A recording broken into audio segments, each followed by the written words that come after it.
আসসালামু আলাইকুম বোনেরা, কেমন আছেন? আশা করি ভালো আছেন। আলহামদুলিল্লাহ আমিও ভালো আছি। আজকে সকালের নাস্তাটা ক্ষীরমালাই দিয়ে করবো। আর ক্ষীরমালাইটা গরুর দুধ দিয়ে বানিয়েছি। আর আমরা ছোটকালে আমার মারে দেখতাম গরু পালতো, তো গরুর দুধ দিয়ে এগুলা বানাতো। আর এগুলা বানানো কষ্ট আছে, খেতে অনেক স্বাদ। আজকে সকালের নাস্তাটা ক্ষীরমালাই দিয়ে করবো, পাউরুটি দিয়ে। এই যে পাউরুটিগুলো দিয়ে খান।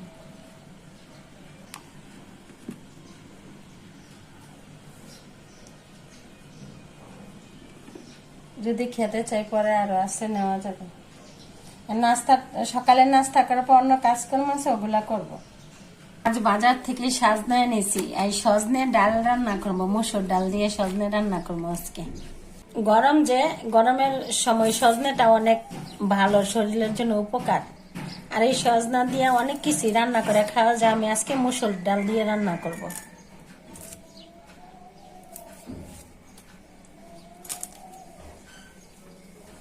আমি কেটে কুটে নিই ভালো করে।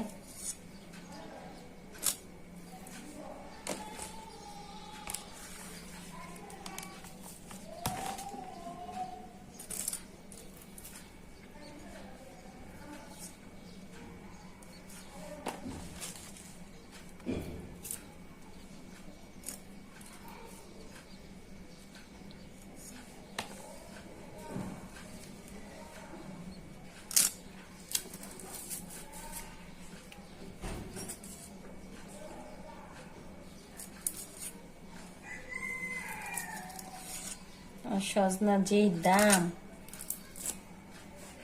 দাম হইলো ভালো, এটা উপকারী একটা সবজি।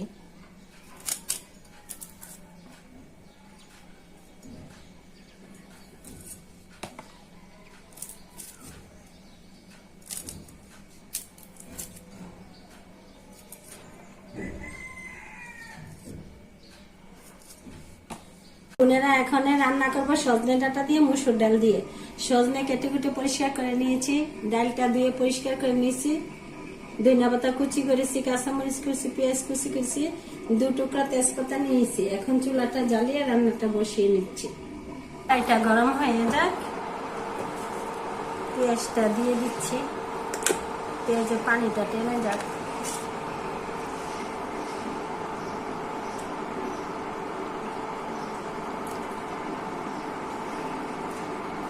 সজনে ডাঁটা ডাউল দিয়া পাক করলে পরেও বাগার দেওয়া যায়। আমি বাগার দেব না, আগে সবকিছু কষিয়ে নিব। তার জন্য পেঁয়াজ মশলা সবকিছু আগে কষায় নিব।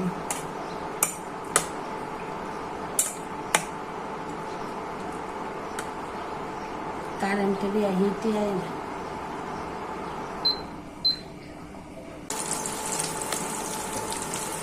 আমরা গরিব মানুষ, মন মতো কোনো কিছু রান্না করে খাইতে পারি না, মন মতো কোনো কিছু বাজার করতে পারি না। কারণ গ্যাস তো থাকে না কাছে, আবার কারেন্ট দিয়ে রান্না করতে, তার জন্য মন মতন সব কিছু করতেও পারি না। আবার বাজারে গেলে দ্রব্যমূল্যের এত দাম, সব কিছু পছন্দ মতো বাজারও করতে পারি না। তাহলে আমাদের কি উপায় বলেন? এই সরকার এসে আমাদের সব কিছু একটু কমাই দেয়, আমরা তাহলে একটু বাস।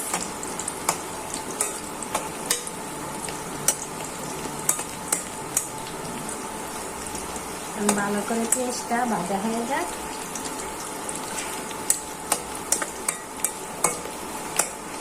এখন পেঁয়াজটা ভাজা হয়ে গেছে, হালকা একটু ঝোল দিয়ে মশলাটা কষিয়ে নিব।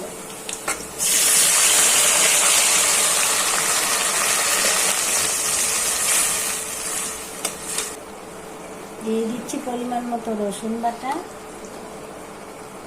দিয়ে দিচ্ছি ফালি করে কাঁচামরিচ কুচি,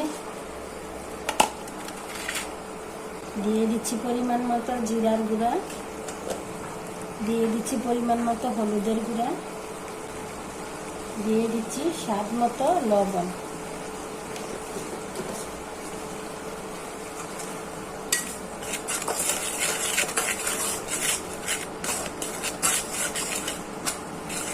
নেড়েচেড়ে মশলাটা কষানো হয়ে যাক।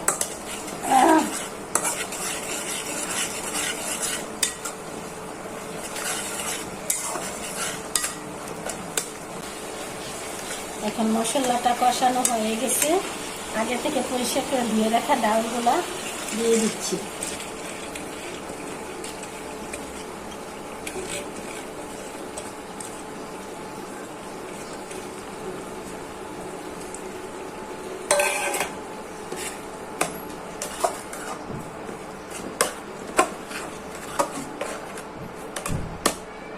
ডাউলটা কষানো হয়ে যায়, হালকা একটু ঢেকে দিচ্ছি।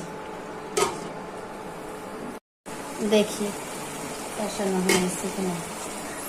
হ্যাঁ, ডাউলটা কষানো হয়ে গেছে। এখন এর মধ্যে ঝুল দিয়ে দিচ্ছি পরিমাণ মতো।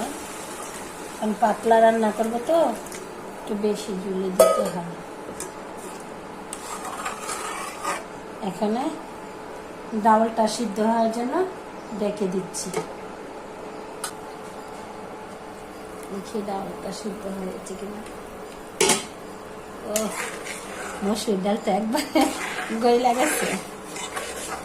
এখানে ডাউলটা সিদ্ধ হয়ে গেছে, সজনে ডাঁটাগুলা দিয়ে দিচ্ছি। দিয়ে দিচ্ছি সাথে 3-4 টুকরা টমেটো। কি সুন্দর একটা কালার আসছে।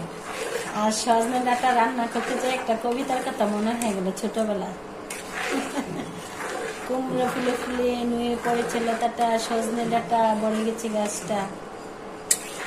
এই কবিতাটার কথা মনে হয়ে গেল। আর বোনেরা সজনে ডাঁটাটা খেলে অনেক উপকার, শরীরের জন্য ভালো। এই গরমে সজনে ডাঁটাটা অনেক স্বস্তি আসবে খাওয়ার পরে। আর এটা তো হাড়যুক্ত খাবার, এগুলো যেই কোনো ধরনের রোগ বা রুগীদের জন্য, লোকেদের জন্য, সবার জন্য এই ডাউলটা ভালো।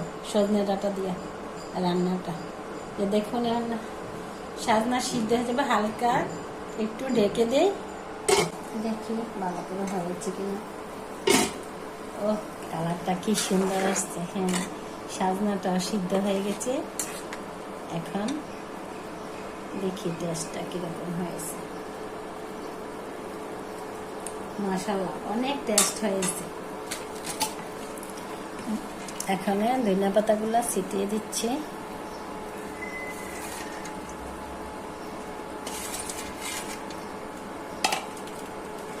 তো বোনেরা ভালো থাকবেন, সুস্থ থাকবেন। আমার ভিডিওগুলো বেশি বেশি দেখবেন, লাইক করবেন, শেয়ার করবেন, কমেন্ট করবেন, সাবস্ক্রাইব করবেন। আল্লাহ হাফেজ।